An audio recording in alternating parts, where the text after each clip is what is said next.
Bueno, pues vamos a dar comienzo a esta segunda jornada, a esta segunda conferencia de la quinta jornada de Historia de Espera.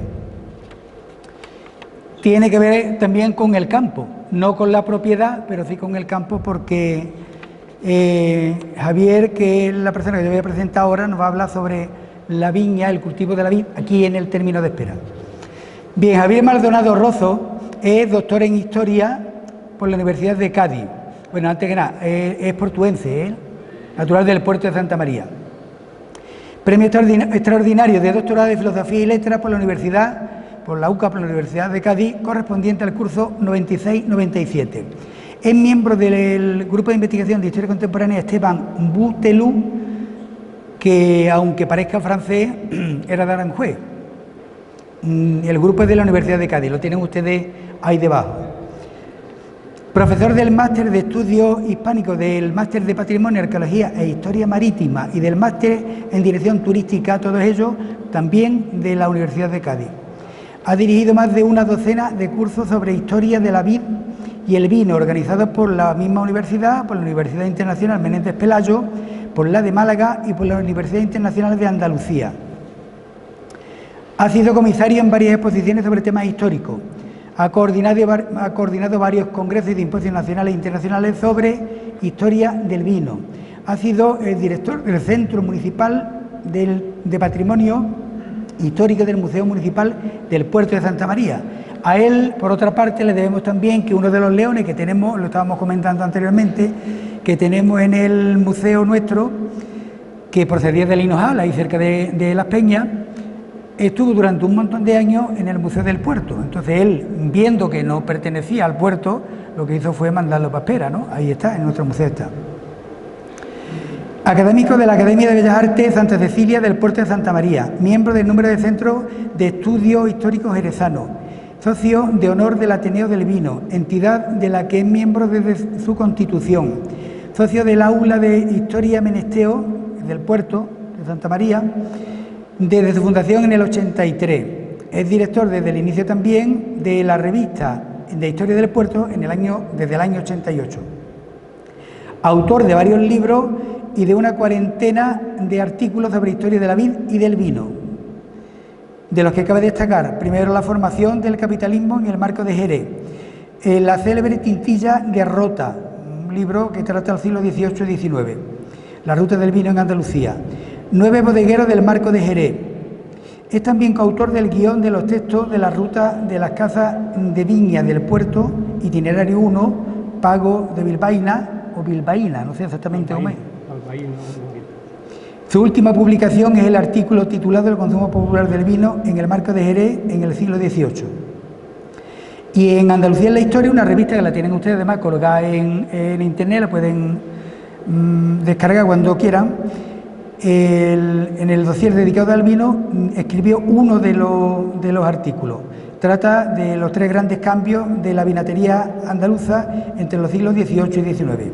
Yo conocía a Javier a través de textos, de artículos, pero personalmente tuve la suerte de estar trabajando con él, bueno, si era trabajar, cuando hicimos la jornada del centenario del inicio de la Guerra de la Independencia. Estuvimos coordinando junto con Diego Caro y Alberto Ramos, bueno, y Ana García Franzón era, ¿no? Sí. Las jornadas de historia sobre la Guerra de la Independencia en Cádiz, que lo hicimos solamente dos años, se publicó una de las memorias y ya a partir de aquel momento se acabó. Fue el momento en que yo lo pude conocer. A partir de entonces, como ya tenía amistad con él, he conseguido, bueno, iba a venir hace un tiempo, no pudo porque aquel día hubo un desastre de tormenta y aquel día se anuló la conferencia. Así que ya os lo dejo con él, que nos explique cómo era el vino, cómo era la vid aquí en nuestro pueblo. Buenas tardes, alcaldesa, concejal. Gracias, Manolo, por la presentación y a ustedes por la asistencia. Vamos a tratar de ver qué importancia tuvo la vinatería en Espera, en esta bonita localidad, en los siglos 18 y 19, que es el periodo que yo trabajo. Ya además aquí luego en el 20, como consecuencia de la filocera, etcétera, pues prácticamente se perdió, o sea que tampoco adentrarnos más tampoco tiene mucho sentido. ¿Qué es lo que vamos a ver? Vamos a ver por una parte la vid. Sí, que superficie de vid sabemos que hemos podido encontrar que había, las variedades que se cultivaban, el rendimiento, el beneficio por aranzada, luego el vino, los tipos de vino y las técnicas de elaboración, los mercados, es decir, dónde se vendía el vino de espera, local y fuera de aquí, y luego muy poquito, porque hay muy poca información sobre las tabernas, más que el consumo, las tabernas que había. Bien, tenemos datos de la superficie de viñedo para mediados del siglo XVIII, para 1819, 1884 y 1901. Y ahí vemos 536 aranzadas, porque la viña, la superficie de la viña se medía por aranzada, mientras que la sembradura se medía por fanega.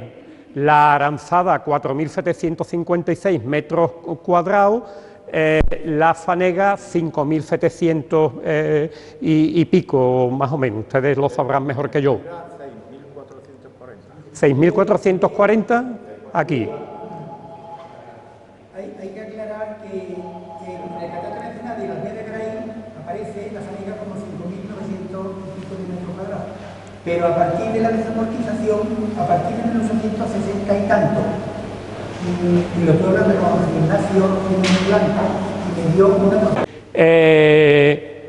Bueno, ustedes saben mejor que yo que la mayor superficie de la localidad, la mayor superficie cultivada, era de tierra de sembradura y además del duque de Medinaceli, en su mayoría, etcétera, etcétera, ¿no? Entonces en eso no vamos a entrar. Lo único que sí quiero es referirme a que 536 aranzadas a mediados del 18 en el total del término, pues era una superficie modesta, pero el que sea modesta no quiere decir que no sea significativa, porque en Jerez, por ejemplo, que todos entendemos como un gran municipio vitivinícola, pues había aproximadamente entre 8.000, 12.000 aranzadas de viña y miles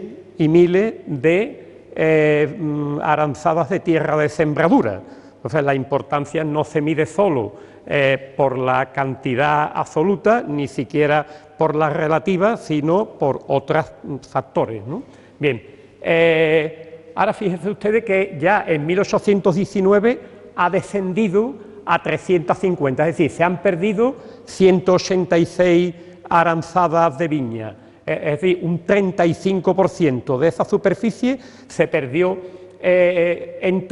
parece ser, entre la guerra de la independencia, hay alguna referencia a que había tanto viñedos como olivares, etcétera, quemados después de la guerra de la independencia, y entonces, durante la guerra de la independencia, y entonces con posterioridad, pues todavía esa pérdida, pues ahí se mantuvo y continuó. Fíjense que en 1884 la superficie era prácticamente la misma, 345, que la de 1819, pero en 1901 ya había descendido a 117, es decir, 228 aranzadas menos, un 66%, o sea, ya ahí el descenso fue muy importante.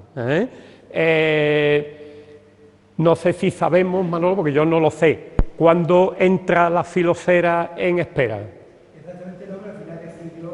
A finales de siglo, porque en Jerez, todo el puerto, en otras localidades, también es a finales de siglo, principio del siglo XIX, 1903, 4, etcétera, es decir, fue más tardía que en otras zonas de España y por supuesto que en Francia y en otros países, es decir, que ahí pudo ya tener influencia en esa reducción la filocera, o puede también que se debiese a una pérdida, pues, lo mismo que hubo de 1819 al 84, una pérdida por razones económicas, lo que fuera. No obstante, en general, solo superaban aquí en la zona, ¿no?, Arcos y Grazalema, y en algunas ocasiones Villamartín superaban a Espera, pero si no, era una superficie significativa.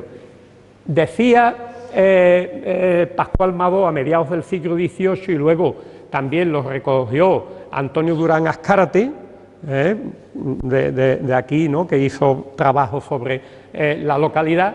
Exactamente, extramuros se halla la ermita de Santiago, y en las viñas, a distancia de 1 legua, la de San Bernardino. Esta, pasamos. Manolo precisamente me ha proporcionado, puede señalar, Manolo, ahí la zona, ustedes lo saben perfectamente, claro, pero toda esta es la zona de viña, y ahí todavía, que este es un plano del ejército de los años 1914, 15, 17, del 17, todavía ahí está la ermita. Ahora creo que lo único que sigue es la cruz, ¿no?, la cruz de San Bernardino, etc., ¿no? Bueno, pues fíjense, ¿no?, que había una parte de la localidad que era donde estaban las viñas. Seguimos, vamos. ¿Qué variedades eran las que se cultivaban? Bueno, según Simón Rojas Cremente, que fue un hombre que tuvo a principios del siglo XIX, hizo un estudio sobre las variedades de vid de Andalucía extraordinario, pues en uva blanca, ahora veremos la tinta, en uva blanca teníamos perruno, albillo castellano, listán, mantúo castellano y moscatel y Pedro Jiménez. Yo sé que ustedes no, porque aquí hay una cultura agrícola, pero hay mucha confusión a veces en muchas personas que piensan que la uva moscatel y la Pedro Jiménez no son blancas, porque el vino tiene un color oscuro. No, eso no tiene nada que ver, la uva es blanca, el color se debe al envejecimiento, porque también se puede tomar moscatel y Pedro Jiménez como si fuese color del vino fino. Si no se ha envejecido, tiene ese mismo color. O sea que estas son todas uvas blancas. Normalmente la moscatel y la Pedro Jiménez se dedicaban para vinos dulces, pero con ellas también se pueden hacer vinos secos. De hecho, por ejemplo, en Montilla Moriles, la variedad históricamente mayoritaria es la Pedro Jiménez, y de la Pedro Jiménez se hace en la zona de Montilla Moriles el fino, el amontillado, el oloroso, es decir, los mismos vinos que hacemos aquí en la zona con la Palomino. O sea que eso no tiene que ver con uva blanca, sí, pero no tiene que ver con que sea una variedad, o sea, más dulce, tenga menos, no, sino con la vinificación. Y de las variedades tintas, pues decía Rojas Cremente que estaban la Mollar Negro y la Tintilla. Ahora la Tintilla ha cobrado mucha importancia desde hace unos años, ¿no?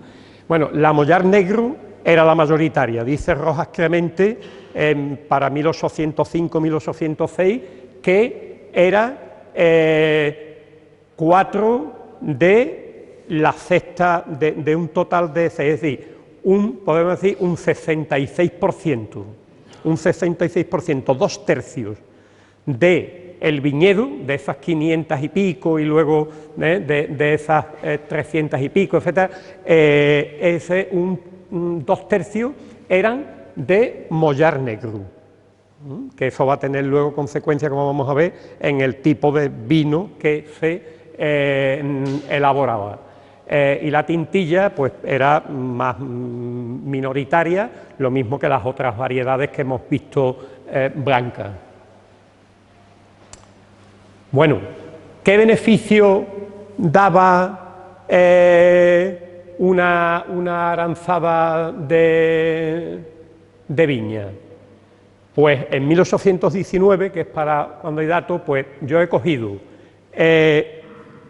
7 viñas 4 de 4 aranzadas y 3 de 3 aranzadas, es decir, para que se vea, fíjense ustedes, con el mismo número de aranzadas de viña, tenían un producto, es decir, la uva valía 500 reales de vellón, 800, 1200, 200 y el beneficio era de 125, 300 e incluso 500.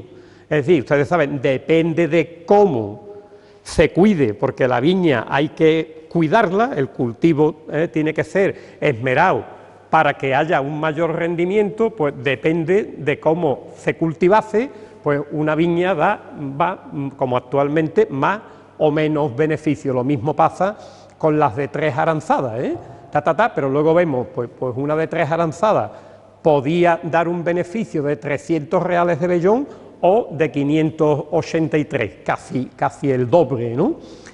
El término medio, o la mayoría era, muchos viñistas, pues unos 385 reales de vellón por aranzada. ¿Eso qué era? ¿Mucho o poco? Eso era poco. Eso era poco porque eso significaba más o menos un real por día y aranzada, y estamos hablando que en esos años, para vivir muy modestamente, pues se necesitaban 8 o 9 reales diarios. Claro, si un propietario tenía 8, 9, 10 aranzadas de viña, entonces sí podía tener 10 reales por día, pero la mayoría de las viñas eran de 3, 4, 2, 6 y ya de ahí para arriba muy pocas suertes de viña o parcelas de viña tenían mayor superficie, con lo cual pues los propietarios, algunos eran propietarios, otros eran arrendatarios, pues tendrían que tener otras tierras u otra actividad que complementase su economía familiar. En la sierra, en fin, en sentido amplio, en 1752, pues los rendimientos por aranzada eran de unas 33 o 40 arrobas de uva.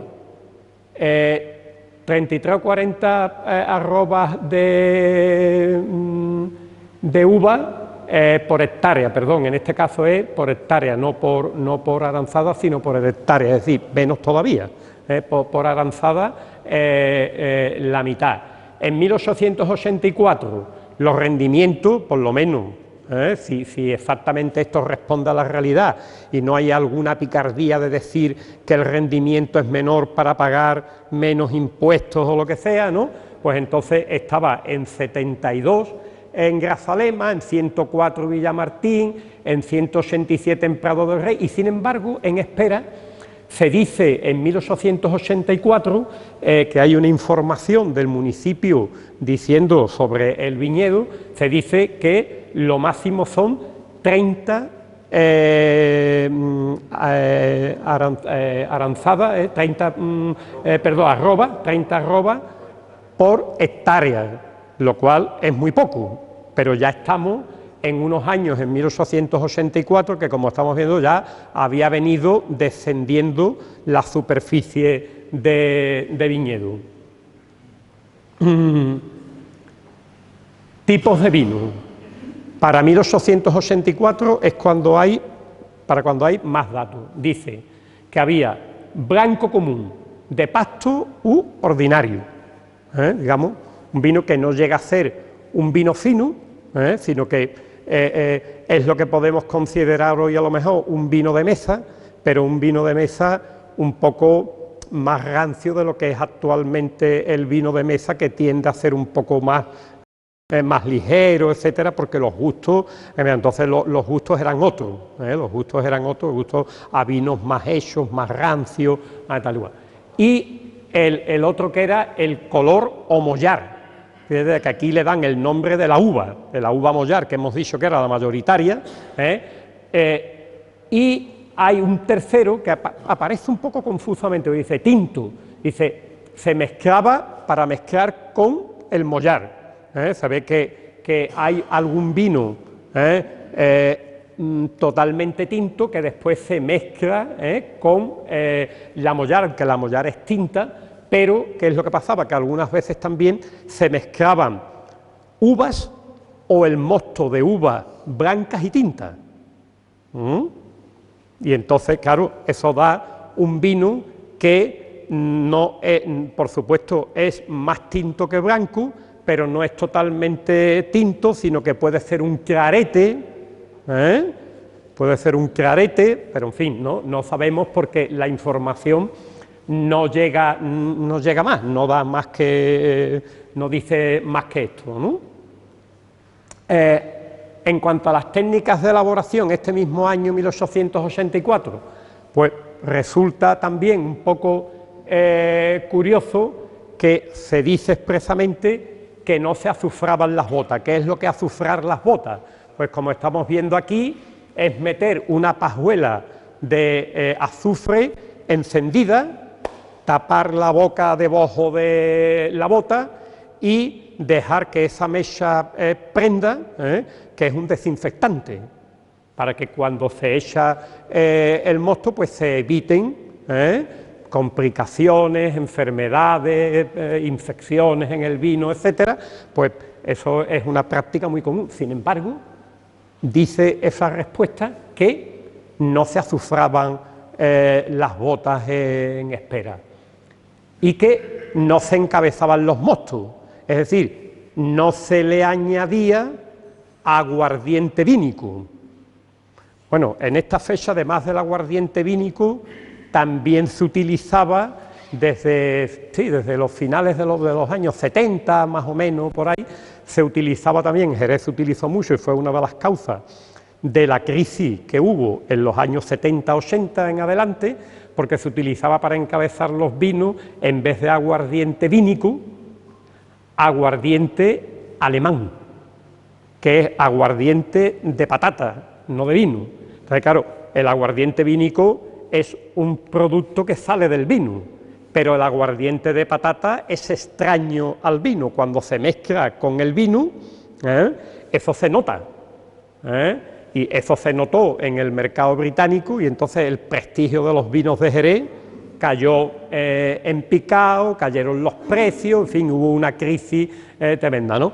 Bien, ahí era como se encabezaban los mostos, pero se dice que aquí no se encabezaban. ¿Por qué? Probablemente porque la uva mollar, como la mayoría del vino era tinto o clarete, la uva mollar es una uva que si se cultiva adecuadamente suele dar una mayor graduación alcohólica, y entonces pues no necesitaría el encabezado también para evitar infecciones, enfermedades, etcétera, que tienen los vinos más endebles.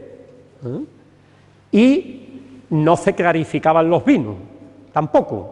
O sea que en rama, como se dice hoy, hoy está de moda lo de los vinos en rama, es decir, de la bota a la botella, tal. Bueno, normalmente llevan un poquito de clarificación, porque si no, en algunos casos el consumidor diría, uy, esto me voy a beber, ¿no?, con estas partículas en suspensión, etcétera. Pero bueno, los vinos se clarificaban, y se clarificaban 1, 2 y hasta 3 veces las que hiciera falta.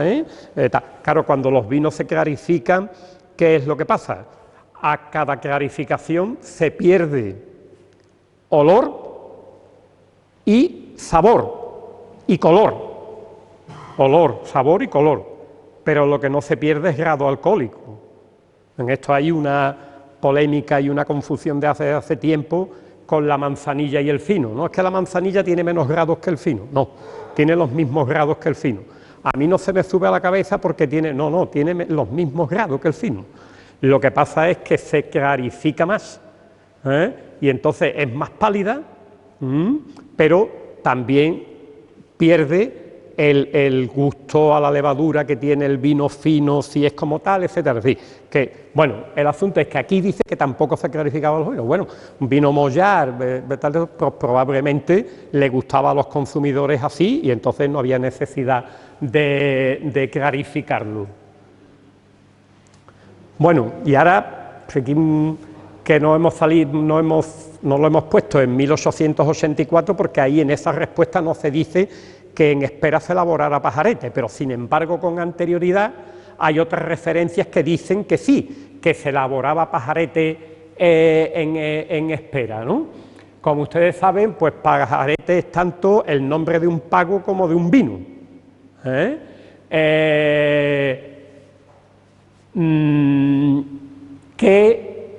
Rojas Clemente, como decimos aquí, también en 1800 destaca que sobre todo tiene Mollar Negro y Pedro Jiménez, hay Mollar Negro y Pedro Jiménez, y luego, según estudiaron Salvador Rivero, etc., tal, de Prado del Rey, que tiene una bodega en Prado del Rey, dice que el pajarete era un vino elaborado con Mollar Negro, porque hay otro mollar que es Mollar Canu, que es una variedad muy rara el Mollar Canu, porque sigue siendo tinta, pero sin embargo hay algunas uvas que son más blancas, en el mismo racimo, etcétera, pero bueno, eso era muy minoritario, ¿no? El Mollar Negro, Mollar Tinto, Pedro Jiménez, arrope y aguardiente vínico.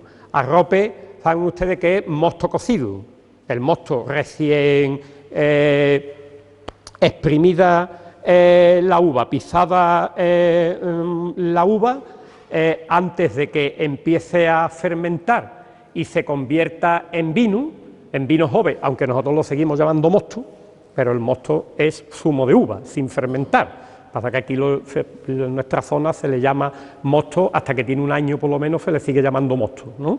Pero bueno, lo que es el zumo de uva, antes de que comience a fermentar, se ponía en una caldera de cobre y se quemaba, se reducía a la quinta parte, de cada 100 litros salían 20, entonces eso era un mosto caramelizado, con mucha textura. Bueno, en muchos sitios se usa para comerlo con fruta, se meten fruta en el arrope, etcétera, ¿no? Bien, pues eso sirve para darle color a los vinos, endulzarlo y sobre todo, como su nombre indica, arrope, es para arropar a los vinos débiles. Los vinos que se ve que tienen menos graduación alcohólica y que se pueden torcer, pues entonces a esos vinos la manera de que no se pierdan, de que no se tuerzan, de que se conviertan en vinagre, es echarle arrope y entonces el vino aumenta la graduación alcohólica, ya tiene más defensa. Entonces esto se utilizaba y se ha venido utilizando aquí pues para vino, salvo para el vino fino, para el oloroso, el crean y todo ese tipo de vino, pues se utilizaba el arrope, ¿no? Y esto parece que era el pajarete, pues eso, con Mollar, Pedro Jiménez, arrope y aguardiente vínico. De modo que, ¿qué podemos decir del vino pajarete de Espera? Pues que a finales del 18 y principios del 19 no hay referencia expresa, pero ya Madó sí lo destaca.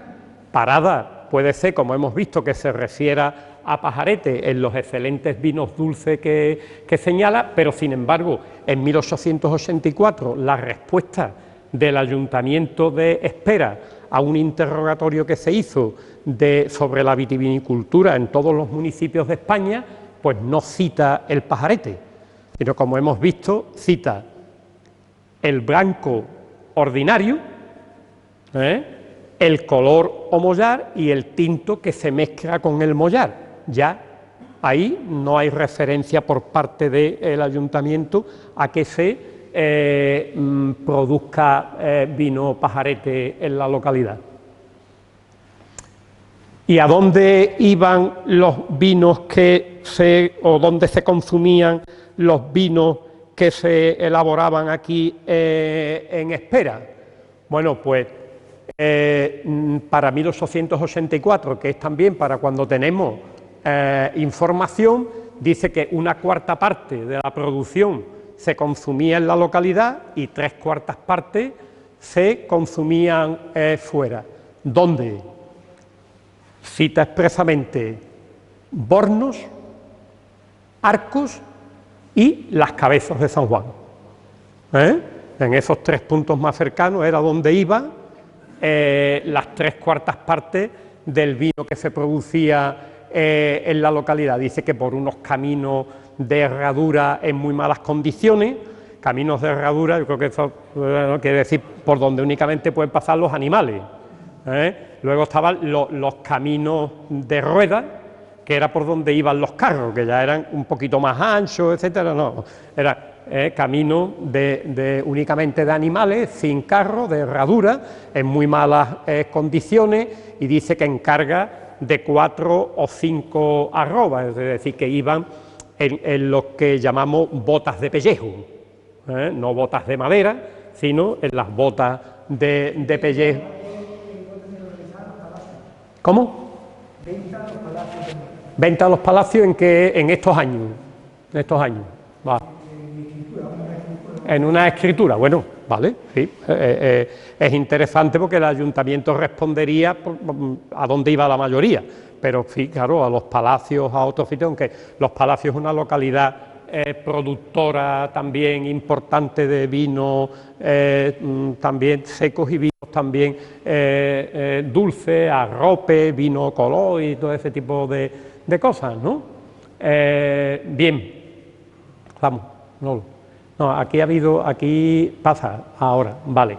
Y de taberna, ¿qué sabemos? Bueno, aquí los datos que hay, para 1864 no se dice cuántas tabernas hay ni nada de esto, pero en 1819 sí hay una respuesta, y había pues un total de 8 tabernas en espera. 3 eran de vino, 2 de aguardiente y 3 de vino y aguardiente. Ahora hay que preguntarse, el vino ya sabemos, hemos dicho, pues sería la mayoría Mollá, el blanco corriente, tal, lo que se bebería aquí. Ahora, el aguardiente, ¿qué aguardiente sería? Seco, anisado, de los 2 tipos, obviamente, ¿no? También en muchos sitios, aquí no aparece, pero en muchos sitios aparece como mistela, y mistela, por mistela se entienden 2 cosas. Mistela es mosto que no se deja que fermente, sino que se le echa aguardiente vínico para impedir la fermentación. Entonces, da una bebida dulce que en realidad proviene de la uva, pero técnicamente no es vino porque no ha fermentado, no se ha convertido en vino. Entonces, con eso hay una polémica desde hace mucho tiempo, etcétera. Bien, no está. Pero por mistela también se conoce en la documentación la mezcla de aguardiente con agua y azúcar.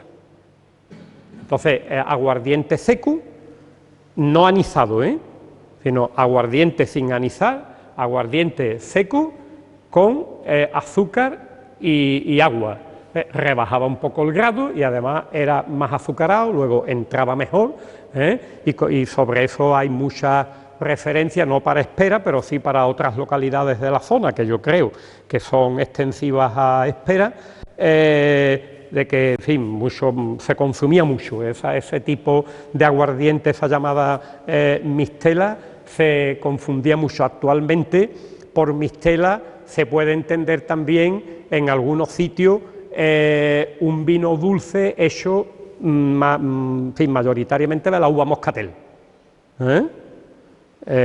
Por ejemplo, hay moscatel de Chipiona, que es vino, y hay moscatel de Chipiona que es mistela, porque no ha llegado a fermentar. O sea que ahí hay, pues que de la vitivinicultura en Espera en los siglos XVIII y XIX, por estos pocos datos que tenemos. Desde luego era un cultivo de tradición. Venía desde antiguo y a mediados del 18 pues tenía una superficie, teniendo en cuenta la superficie de espera y teniendo en cuenta las proporciones de otras localidades y eso, una superficie relativa pues importante, ¿no? Eran pequeñas parcelas. La mayoría eran viñistas vecinos, los propietarios o los arrendatarios. Había también algunos de fuera, pero muy pocos. En los años 1818, que es para cuando hay más lateza, había algunos, pero muy pocos. La iglesia también tenía algunas viñas, pero pocas.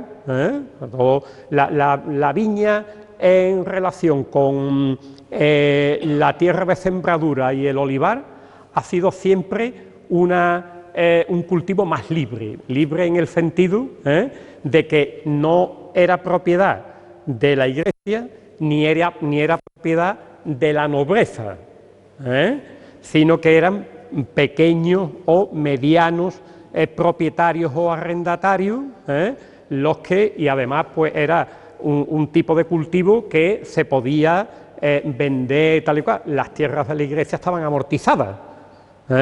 No se podía vender hasta que se produjo la desamortización. Las tierras de la nobleza que los nobles ponían como vínculos y mayorazgo, pasaban a sus hijos mayores o pasaban a toda la familia con la prohibición de que se vendieran. Entonces eso eran, tanto en manos de la nobleza como en manos de la iglesia, era lo que se llamaban bienes de manos muertas, porque de ahí no salían. Sin embargo, la viña era un cultivo de manos libres, de propietarios y de arrendatarios libres que podían hacer transacciones con ella. Hemos visto los tipos de vino que se elaboraban y su técnica, y que era pues para el abastecimiento local y foráneo, como hemos visto, y ya como conclusión total definitiva, bueno, pues fue una actividad durante los siglos XVIII y XIX que podemos considerar desde el punto de vista económico modesta, pero desde el punto de vista cultural, etcétera, podemos considerarla, y también en cierto sentido económica, como una actividad significativa de la localidad. Si hay alguna pregunta o algún comentario, pues con mucho gusto. Hola, encantado. Muchas gracias. Gracias. Muchas gracias. Muchas gracias. Muchas gracias.